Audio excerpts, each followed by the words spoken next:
I figured I'd have this place to myself. A quiet weekend in the Smoky Mountains, just me, a fire, and some overdue rest. But when I got to the cabin, the door was unlocked. I stepped inside, and there they were. My husband's old pals, sprawled out like they owned the joint, laughing, drinking, like it was all planned. And it was. I just wasn't clued in. I thought I'd slip in early, get a day of peace before the weekend hit. Just me, the cabin, maybe a fire if I could manage it, and a book I'd skim before dozing off. But when I pushed open the door, familiar voices hit me. I froze for a second, then walked in. There they were, Frank, Joe, and Eddie, Jack's college buddies. Faces I hadn't seen in years but couldn't forget. The kind of men who leave a mark. No need for reintroductions. "Look who finally showed up," Frank said, grinning like I was the one late to the party. He strode over, offered to take my bag. I hesitated but let him. He set it by the door, motioned to the living room. "Jack said you'd be here tonight. Figured you shouldn't be alone." The fire was already roaring. The table was set, a bottle of red wine open, 3 glasses glinting in the firelight. They'd made themselves at home too much at home. Joe leaned against the kitchen island, casual, like he belonged. "You like red?" Frank said, not asking. I glanced at the bottle, then at him. He remembered. Joe shrugged. "Cool as ever. Jack's talked about you plenty over the years." I gave a polite laugh, said something vague like, "Well, this is a surprise." And it was not angry, just caught off guard, unsure what kind of night I'd stumbled into, but I didn't feel out of place. Eddie, sitting in the armchair, gave me a look calm, unreadable, like they'd been here a while, settled in.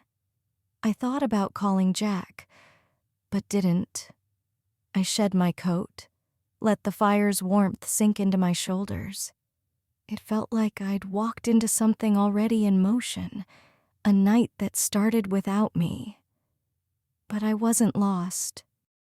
They'd just finished cooking steak, roasted vegetables, something with rosemary. The cabin smelled of effort, of familiarity, like they'd done this before. We didn't sit right away. When we did, it flowed easy. Frank poured me a glass before I could reach for it. Joe pulled out a chair. Small gestures, practiced but not rehearsed. I thought about texting Jack to check in, but didn't. We started neutral news, work, the new trail up the ridge. The talk moved smooth, like they'd figured out how to pull me in without trying too hard. Then Frank looked up. "You still tie your hair back like that? One strand loose?" I blinked. A small detail. One I hadn't thought about in years. "You notice that I asked?" He nodded. "Jack always said you had a way of doing things, like you're 5 steps ahead of everyone else." I smiled, not because I knew what it meant, but because I'd heard it before. Joe leaned forward. "Back in college, Jack wouldn't shut up about you. We knew he was serious." I raised an eyebrow. "Serious? How serious enough that Eddie told him to quit bringing you up at poker night? Said we couldn't tell what was real and what was him dreaming?" Across the table, Eddie shrugged, swirling the last of his wine. I laughed. Maybe more than the comment deserved. Just enough to break the silence creeping over the table. I stood, carried my glass to the kitchen, mumbled something about checking the oven or washing dishes. Really, I just needed a moment to breathe. The kitchen was still warm from dinner. I set my glass in the sink, turned on the water, leaned against the counter as it filled. Frank followed me in. No announcement. Just his presence. "If anything about this feels off, you say so," he said. I told him it didn't.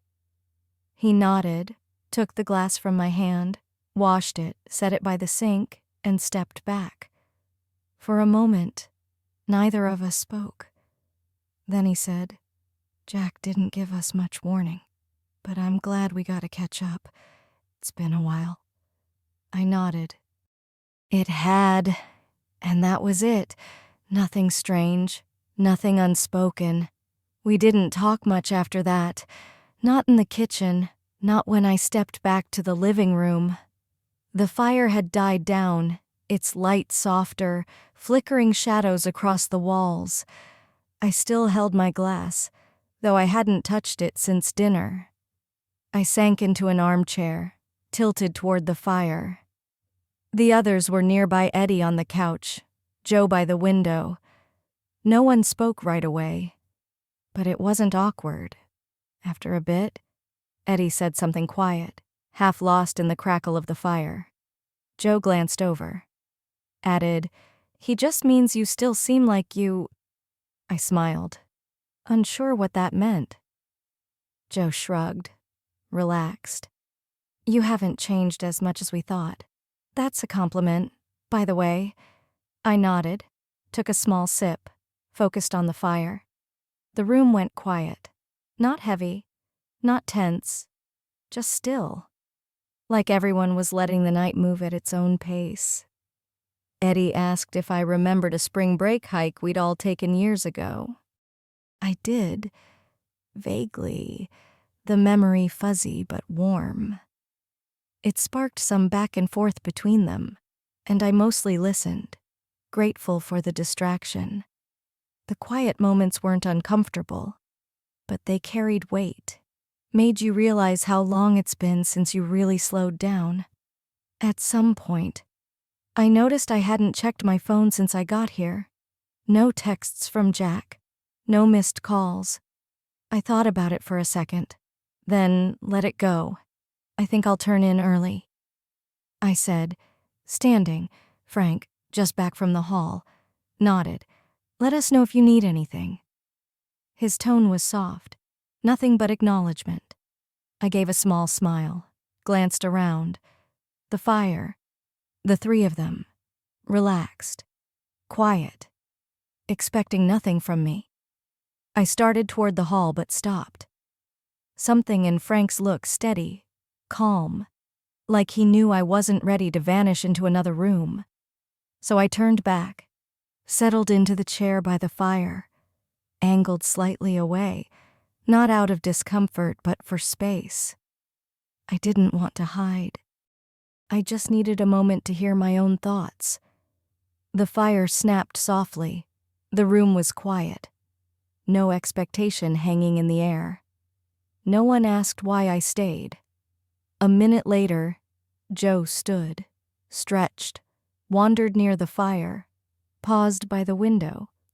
"You always knew how to claim a space without asking," he said, casual, like it was just an observation. He didn't linger, just shrugged, like he wasn't sure I'd heard, and dropped back onto the couch. Eddie, still in his spot, added softly, "You've still got that scent. Always reminds me of early mornings." I knew it instantly. I didn't answer. Not because I didn't appreciate it, but because I wasn't sure I could hold that kind of detail in a night this quiet. Frank stayed silent for a long while. Then he crossed the room, sat in the chair across from me, the fire's glow catching us both. He looked at me, no expectation, just presence. Finally, he spoke. "Jack said you've had a long few months, that you might need a break from the noise." I nodded slowly. That much was true. He tilted his head. "He didn't want you feeling like you're carrying it all alone." I looked down at my hands. Not tense, just tired. I didn't expect the house to be this full. I said, "I know," he replied. but we're not here to crowd you. Just to remind you you're not doing this alone." His voice carried no pressure, no weight, just an offer I hadn't realized I needed.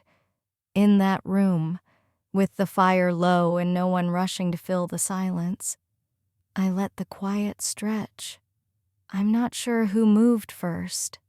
Maybe me, choosing to stay by the fire instead of turning in. The room slowed. No one filled the space with questions or chatter, just an understanding that the night didn't need to be more than it was. Joe sat nearby, not close, just in view. He glanced over, gave a small, steady smile. "You've always had a way of making a room go quiet," he said, like he'd meant to say it hours ago and finally found the moment. Eddie, by the bookshelf, flipped through spines, not reading, just tracing titles like they sparked something familiar. He looked up. "You still find those quiet corners? That hasn't changed." I gave a soft laugh, part memory, part exhaustion. Some habits stick, I guess. Frank, still by the fire, said nothing. I caught his glance for a moment. No questions, just acknowledgement, like he saw more than I said and respected my silence. I didn't know how to end that moment. I didn't feel the need to. No one asked about Jack. No one pushed. No one guessed at tomorrow. The night moved in silence, unhurried. No expectations, no performance. For once, I didn't feel like I had to explain, manage the room, or keep things in place. I was just part of it. In that space, lit by the flickering fire and the soft silence of men who knew what not to say, I felt something I hadn't in a long time, a stillness that didn't take effort. And that was enough. Some moments mean more than explanations. Sometimes being seen without judgment or expectation is the rarest kind of peace. Be honest. Would you want to be there? What would you do? Let me know in the comments. I'll read them. If this story hit you, take a second to subscribe, and hit the bell. More's coming. Don't miss it. Thanks for being here.